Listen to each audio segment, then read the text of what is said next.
साचिला चोर सांग सहित मिसी छुरी मुनरे भयभीत करी पड़ोशी घरे करिथिला चोरी।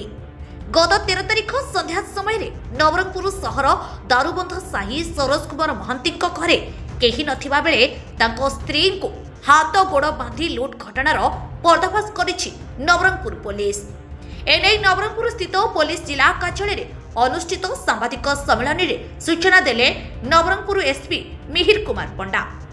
एही घटना रे डकायतर शिकार होइथिबा सरोज कुमार बेहेरा घर ठारू 4-5टी घर परे रहुथिबा लोक ही साचिला डकायत।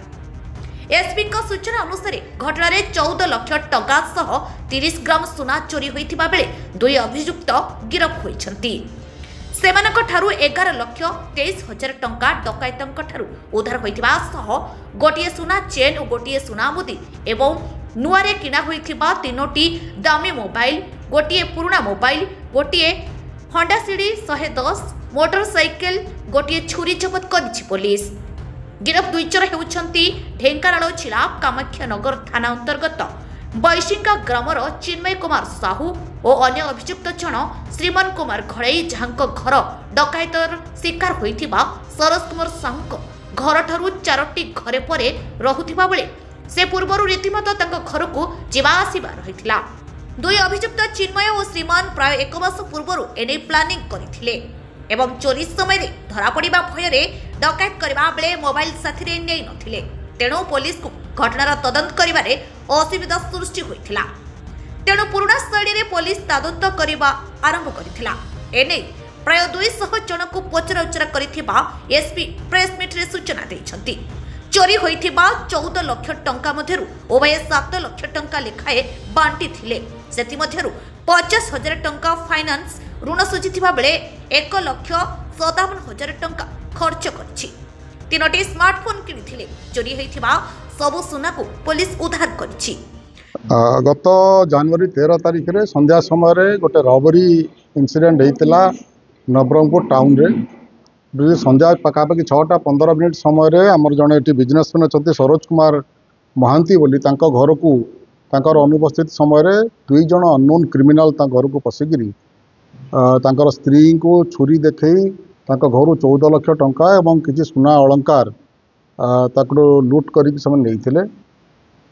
घटनाटी टाउन मझे एवं संध्या समय आउ 14 लाख टंकार ऊर्ध्व से स्टोलन प्रॉपर्टी थिबारु आमे ताको बहुत गुरुतर सह नैतिलु एवं इमिडिएटली आमे गोटे स्पेशल इन्वेस्टिगेशन टीम आमे गठन करथिलु जोतरे हमर एडिशनल एसपी आदित्य सेन से लीड नौतले एवं सेतरे एसडीपीओ नवरंगपुर एवं आईआईसी नवरंगपुर एवं हमर स्पेशल स्क्वाड माने समस्त ताको सहयोग करथिले। ए केस रे जेहेतु जो एक्यूज माने फाइनली धरा आले तांकर जेहेतु प्रीवियस क्रिमिनल रिकॉर्ड्स किसी नाही तेणुक आमको टे डिफिकल्टी होता एवं बहुत चैलेंजिंग होता केसटा तथापि बहुत लोक पचरा पचरी कर सोर्सेस एंगेज कर बहुत परिश्रम कर जो टीम लगी केस रे लगातार से दिन टारू आज पर्यंत से माने कंटिन्यूअसली लगी फाइनाली आम ये केसटा को आम क्रैक करने को सफल हेलु।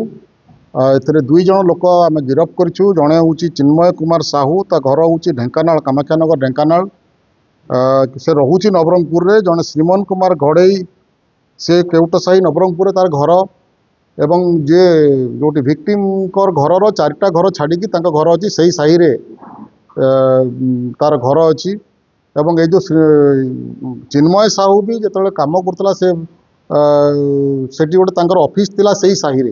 तेणुक से घर को आगु रेकी करते देखी मसे आगु ये क्राइमटा करने मसे है प्लान करते घर विषय जेहेतु घड़ई श्रीमान घड़ई घर को अनेक थर भी आगु पड़ोशी हिसाब से तेणुक नॉलेज भी थिला घर बाबद एवं क्राइम कलापर से जो 14 लाख टंका लुट करते 7-7 लाख 2 जन भाग करके पाखु आम 11,23,000 टंका आम बर्तमान सुधा रिकवरी करूँ। 3टा मोबाइल फोन से किनी से 3टा मोबाइल फोन आम रिकवर करूँ।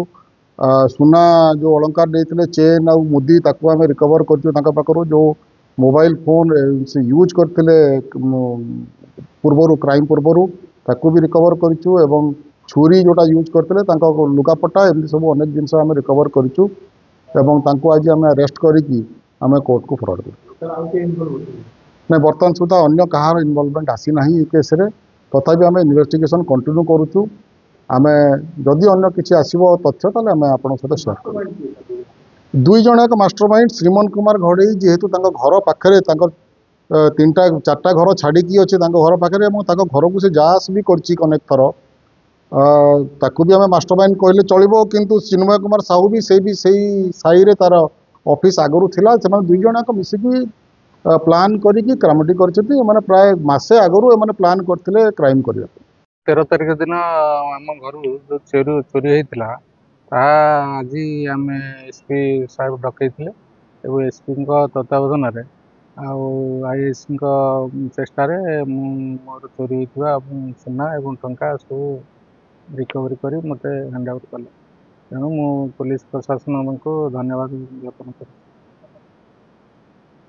चोरी आम घर होता पुलिस प्रशासन तरफ इन्वेस्टिगेशन आमे खूब शीघ्र से पैसा और सुना रिकवरी कलु मत पुलिस प्रशासन तरफ मिलता पुलिस प्रशासन को धन्यवाद ज्ञापन कर नवरंगपुर करेश उपासिक रिपोर्ट लिव लाइव ओडिया।